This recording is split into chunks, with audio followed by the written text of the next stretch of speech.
Good afternoon, Kate. How are you? Hi there. Yeah, I'm really well, thank you. How are you?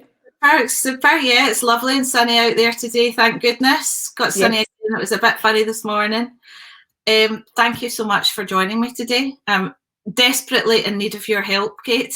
I'll try to help as best I can. No, you're welcome. Thanks so much for having me. So tell everybody what it is that you do, and then I'll tell them why I need you. So basically, I'm a productivity coach and professional organiser. So productivity coaching is just what it says on the tin. I help people to manage their time, manage their diaries, emails, paperwork, and just try to work as productively as they can and maintain a work-life balance. And professional organising is effectively helping people with hands-on decluttering and organising, and that's for the home or office. Yeah, and the when I first met you, it was the professional organising was kind of the focus for your business, and it's sort of grown kind of leaps and bounds from there, hasn't it? And it's now it makes sense that organisation, etc., to kind of move into that kind of avenue as well. Yeah, absolutely. Because what I was finding was people were asking me, I was going in to help them organise their physical space, but then they were asking me for advice about time management and just general, as I say, productivity and work-life balance. So, and then it was actually Business Gateway asked me to work with some of their clients to help them with their time management. So the business has grown and evolved, but it's all to do with helping people to just be better organised, whether it's at work or home. Yeah, and it's a really popular thing that people need nowadays because our lives are just so stressed, aren't they? And Yeah, running around juggling kids, both parents are working generally. Sometimes people want a neat home and a neat life, and it just isn't practical. They need that wee bit of help to kind of get themselves organised. yeah, definitely. And one of the things I always try to say to people is, particularly on the organising side of things, it's not about having a perfect home, or having a show home or anything like that. It's about having a home that's simple. It's not always tidy, but it's easy to tidy. You know where things are. If you're running out of something in your kitchen. Just simple things like that. So it's not about having a Pinterest perfect house, not at all. Yeah. It's just about keeping things really simple and just making people's lives a wee bit easier. And structure's a big thing in everybody's life, isn't it? So, if you've got that structure and you know where things are, you're going to be less stressed. If you run out of something and you're frantically looking around in cupboards, if you know where things are, that's really going to impact your life, isn't it? Yeah, definitely. I mean, I could talk all day about how many areas of your life it can impact, but it impacts your stress levels. If you know where things are, and in terms of your diary, where you have to be and when. It just has a much. It means you've got a calmer approach, and even things like it can save you money as well, because for example, if you know how many, I don't know, floor cleaner, for example, was one that I worked with a client. I was working with a client, and we uncovered 9 different bottles of the same floor cleaner, and it was an expensive brand. And she said, "Oh my goodness, I've spent a fortune, but that's me because I've gathered them all in one place now. I won't need to buy that again for probably 2 or 3 years." I can be guilty of that, kind of accidentally stockpiling stuff, things just Yeah. and I open the cupboard and I'm like, oh my goodness, like I was going to say toilet rolls there, but that's a bit of a touchy subject there. That's a bit controversial. at the start of lockdown. But I did a program a year ago where, I would just keep automatically putting it in my online order, and nobody's checking how much I know. That's it. So you can end up places, and as you say, you can end up stockpiling things. You'll quite often work with clients and we'll find stockpiles of, maybe toiletries, cleaning products, stationery is usually a big one as well. Lots of notebooks. But also, we can also uncover things like money, gift vouchers, I was working with a client and we found a pair of diamond earrings that she thought she'd lost Wow. 4 years previously. Oh my goodness. And she actually thought she'd lost them at a wedding that she'd been to at Cameron House. So she knew there was no chance of her ever, they were never going to turn up. And right enough, they did turn up when we were working together. So it's amazing what you find. That's brilliant. We should have a Kate's version of Cash in the Attic, I think. I know. Yeah, definitely. So what would you say what's the first room that clients generally contact you about? Is there one in particular, or is it just all different? The most common ones are clothing, kitchens, and paperwork. Those are the 3 main ones that people get in touch with me about, if it's just one area that they want help with.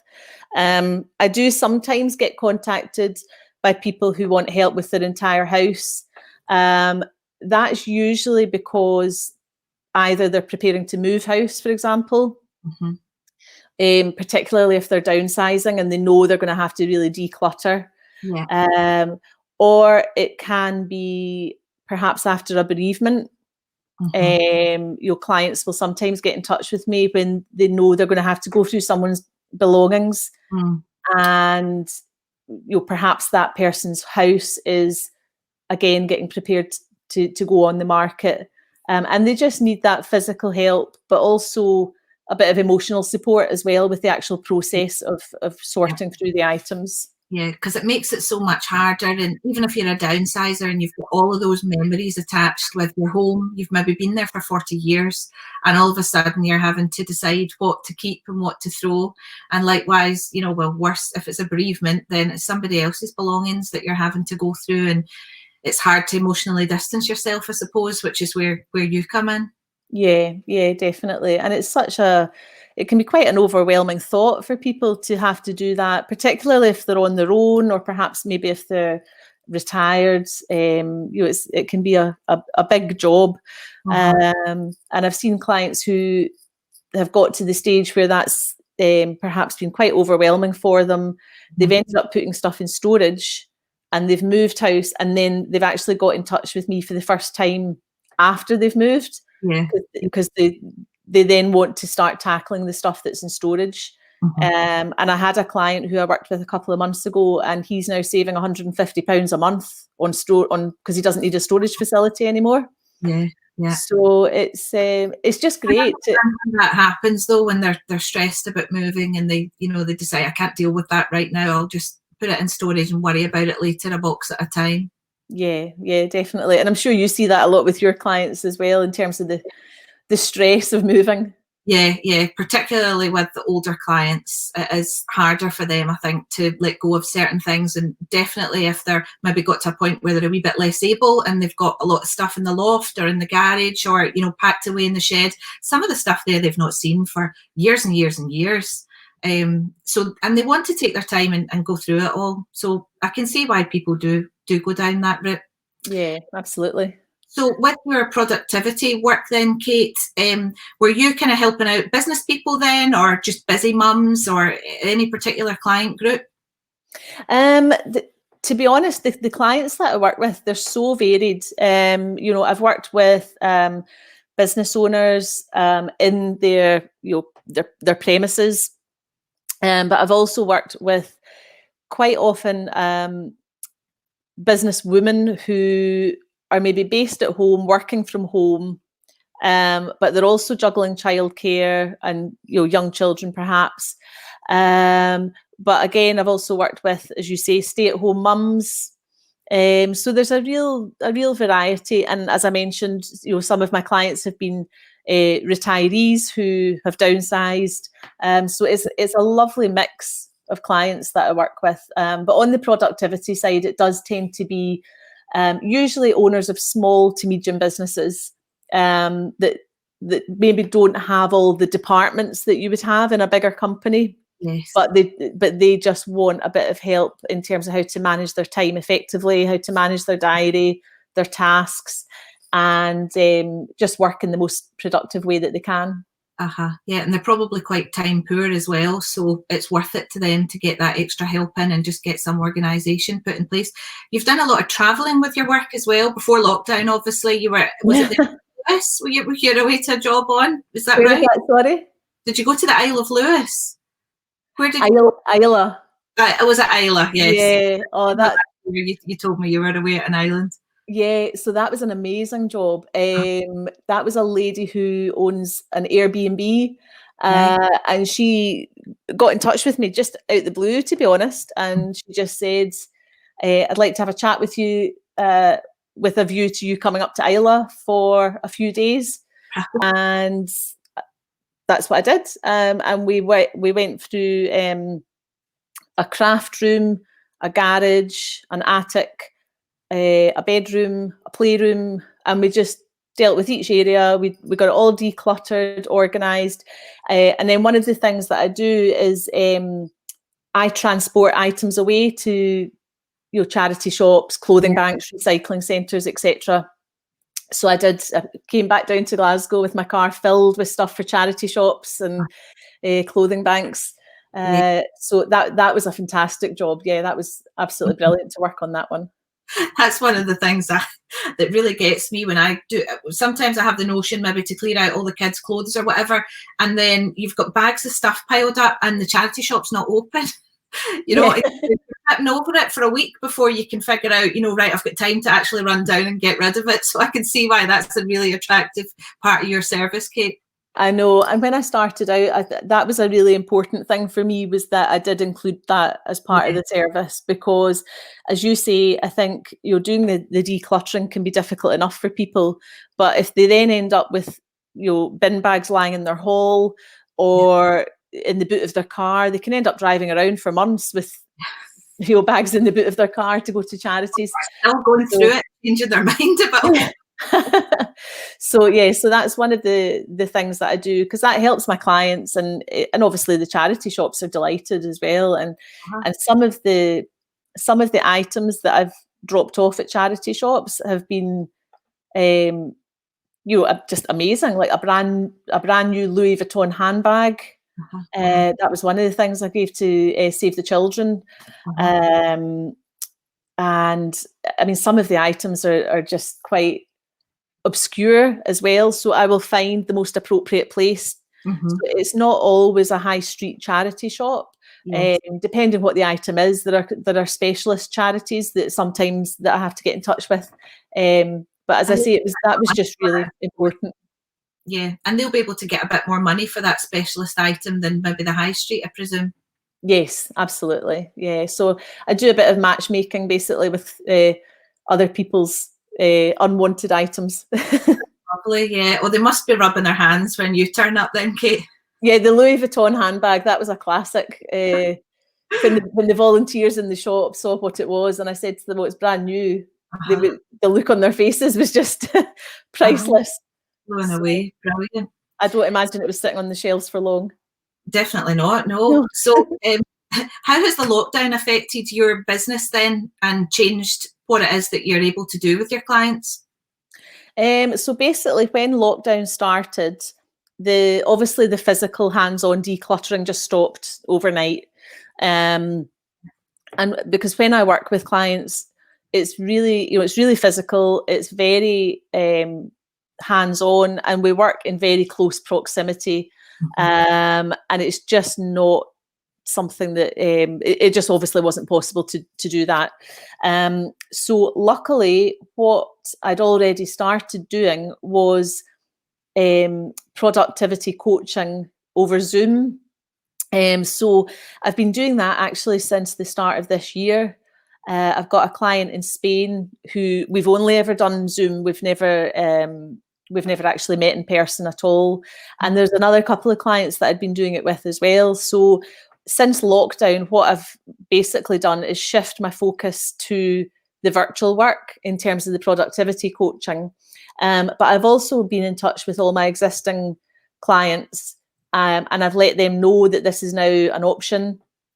So I've actually done a couple of sessions with clients where they've been doing the decluttering, and I've just been on the other end of Zoom coaching them through the process. Yeah. So that's been really interesting. And actually, one of the colleagues that I have in the association that I'm in, it's the Association of Professional Declutterers and Organisers. So one of my colleagues is based in London, and she set up some training for us. And there was about 70 people undertook the training. And that is specifically for delivering virtual decluttering and organising sessions. So that was absolutely invaluable. Yeah. So I suppose because you were already on Zoom, the transition wasn't as hard as it would have been if you hadn't been on digital at all. And now you've actually expanded your services. So when we come out of this, your client base really could be anywhere in the world. Yeah, it's been absolutely brilliant, because over the last few years I have worked with a few clients overseas, but now it's just become so much more possible. I think through Zoom, I think more people are receptive to Zoom, whereas previously they might have been a wee bit hesitant or a bit nervous about it. So being able to offer that now, it just means that location is not an issue. It can be very cost effective rather than having me out to work in person. And obviously it's contact free, so it's just it's working really well doing that format at the moment. Sounds great. Well done. So you've got some tips for us, haven't you? I do. Well, I've got some tips around work-life balance. That's one of my hot topics. So, and I think for a lot of people at the moment, obviously, they're having to adjust to working from home when perhaps they've never had to do it before. Over the last few years, I've been quite used to working from home, so it wasn't so much of a transition for me, apart from the fact I'm now juggling it with home education as well. But you're working from home, but with the kids being here, it really is. It's a different ballgame altogether. Yeah, definitely. So my first tip is if you're working from home, my first tip is manage expectations. And in terms of expectations, I mean, if you've got a boss, you might want to manage your boss's expectations, your colleagues, your clients, if you work with clients, but also manage your own expectations as well, in terms of how much is reasonable and realistic in terms of what you can achieve in one day. I think what I hear a lot from clients is that they get really overwhelmed with the amount of stuff they feel they want to do. They have these huge big to-do lists, and then they feel disappointed if they don't achieve everything that's on that list. So what I try to say to people is, establish boundaries in terms of how much time you're going to spend on work every day, and just be realistic about what you can achieve. So perhaps a good way of thinking about it is maybe even just have a post-it note and just have perhaps 4 or 5 things that you want to achieve that day. And if you get them all done, you'll have a real sense of achievement. And it's just a lot more, I just think that's more realistic than having a huge big to-do list and then feeling deflated if you don't complete everything that's on it. Yeah, absolutely. And then you are feeling a bit more motivated when you think you can look back and say, wow, look at this stuff that I've actually got done today. And then next tomorrow, you're going into it with a different mindset, aren't you? Yeah, absolutely. And I think particularly for people who are juggling home education as well, we're all in sort of a slightly different situation than a very different situation than we've ever been in before. So again, include the home education on that post-it note. If you do a couple of home education tasks in a day, then, if you aim to do 2 and you end up doing 3, then that's fantastic. But I think if you set yourself up to do 6 hours of home education and a full working day, then it just leads to disappointment. So I would just be very, very realistic about what you can balance out in a day. Yeah, no, I think that's a really important one. I think that's great, Kate. Thanks. So my second tip is try to establish some kind of routine. So again, I say to people, don't map out every minute of your day. because again, I think you're setting yourself up for disappointment.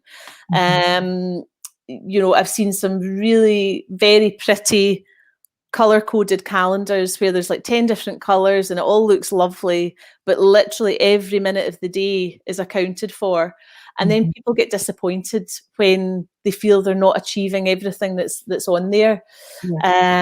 So in terms of a routine, what I like to do is try to balance structure with flexibility.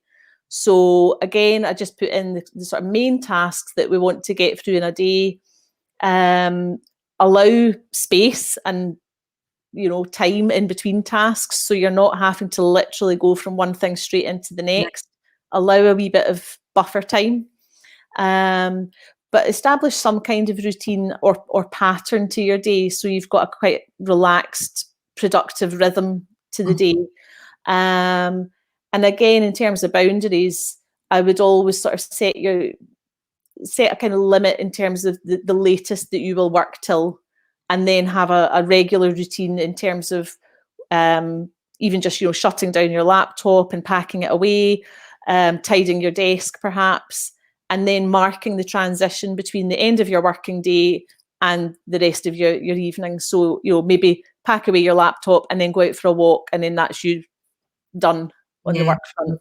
Yeah, that makes sense. And then you have allowed your mind to make that transition from still being in the workplace and working to this is going to be time just to chill out or do whatever in the house needs done.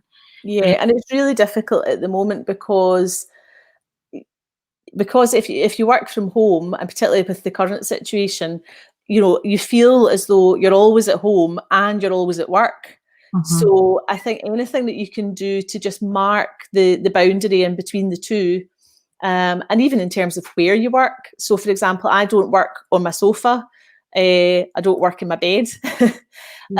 Whereas I've seen other people perhaps on Zoom calls and things, you know, they're working in their bed, and just trying to have some kind of physical boundary between where you do and don't work.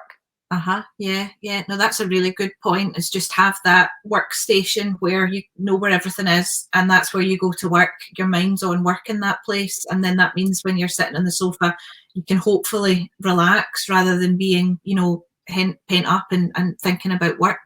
Yeah, that's really relevant just now. And as well, the flexibility I think is quite hard, because before this, when every seminar or anything you go to and it's about, you know, managing your time, it's all about time blocking, isn't it? And, you know, time block this out.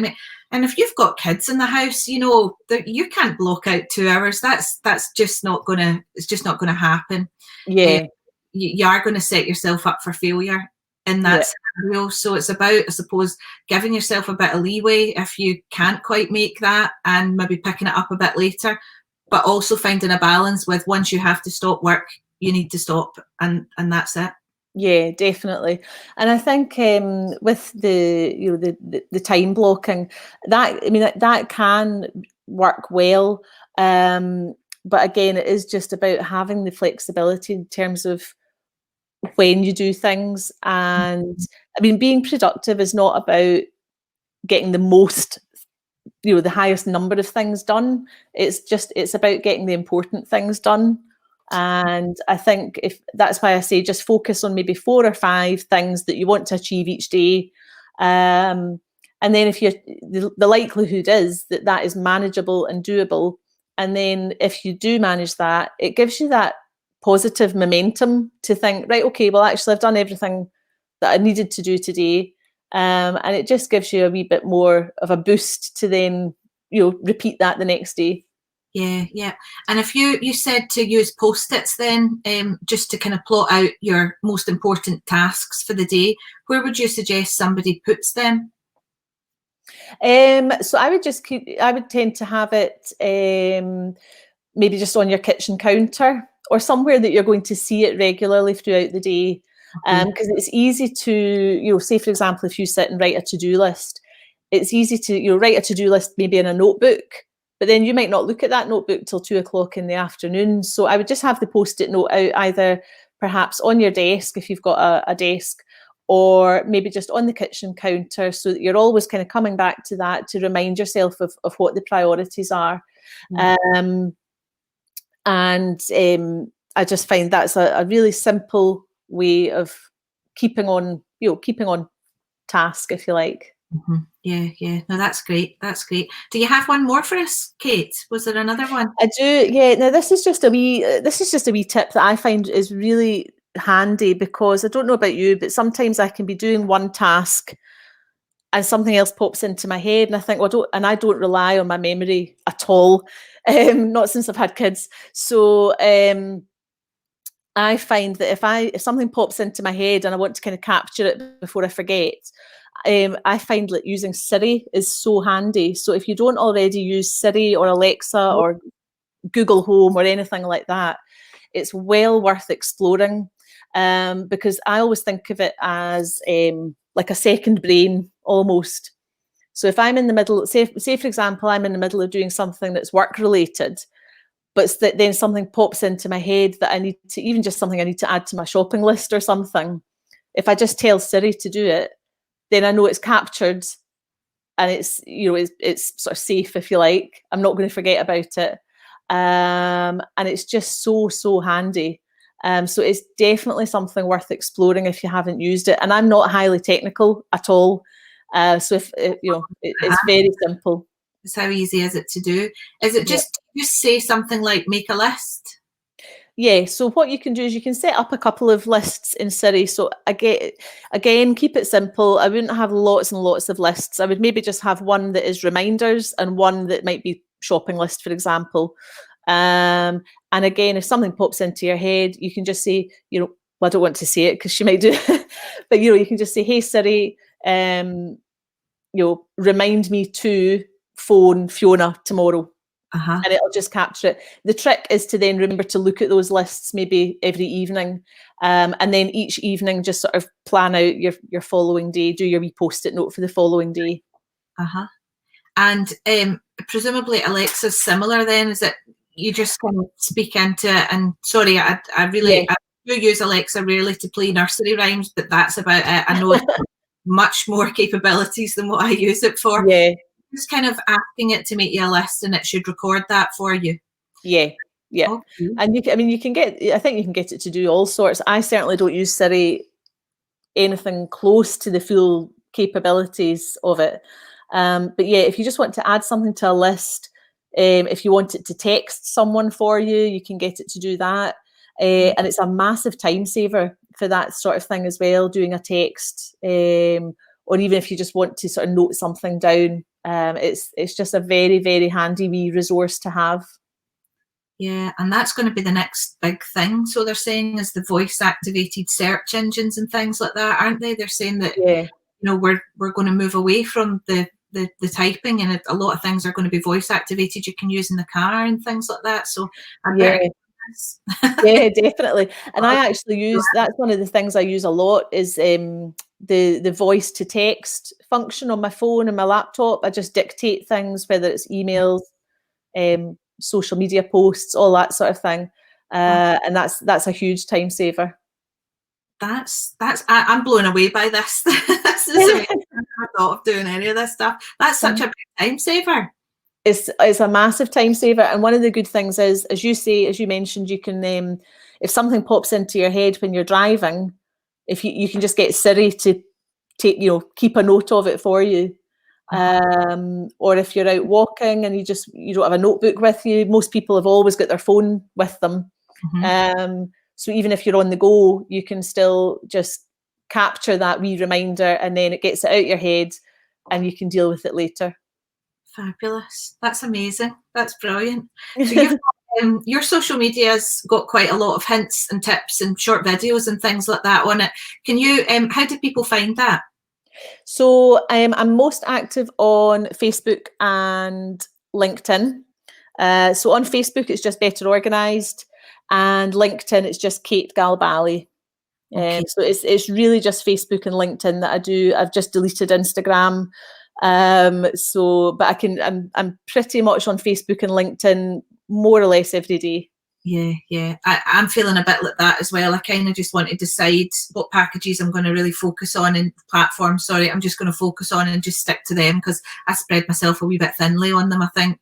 Yeah, well, I just decided to do a wee bit of a declutter of my digital my digital side of things. So yeah, deleted Instagram and Nextdoor, and last year I deleted Twitter.